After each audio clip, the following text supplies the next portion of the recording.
নমস্কার বন্ধুরা, সবাই কেমন আছেন? আশা করি সকলে ভালো আছেন, সুস্থ আছেন।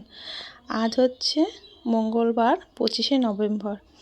আজ আমি ঘরের ঠাকুরের সিঙ্গার আপনাদের সঙ্গে শেয়ার করে নিলাম। পয়লা অঘ্রাণ হচ্ছে বাবার মৃত্যুবার্ষিকী, তো সেই দিনটা মনটা একটু খারাপ থাকে। জানি সেই দিনটা নবান্ন দেওয়ার দিন, কিন্তু সেই দিনটা আমার আর দেওয়া হয়ে ওঠেনি, বা দেওয়া হয়নি। তাই ভাবলাম আজ একটু মনটা টানলো, খুব ভালো লাগছিল, মনটাও খুব সুন্দর, ঠাকুরকে ভালো লাগছিল, সাজুগুজু করিয়েছি। তাই ভাবলাম আজকেই নবান্নটা দিয়ে দিই। তাই আজ নতুন গুড়, নতুন চালের গুঁড়ো সমস্ত কিছু দিয়ে যতটুকু গোবিন্দ কৃপা করেছেন সেটুখানি দিয়েই তাদেরকে নবান্ন আজ দিয়েছিলাম।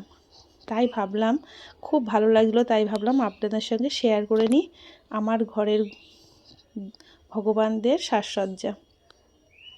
আপনাদের যদি ভালো লেগে থাকে তাহলে একটা লাইক, সাবস্ক্রাইব করে দেবেন আর ফলো করবেন। সবাই ভালো থাকবেন, সুস্থ থাকবেন। ঠাকুরের প্রসাদ এই নবান্ন যে কি ভালো লাগে, অমৃত লাগে।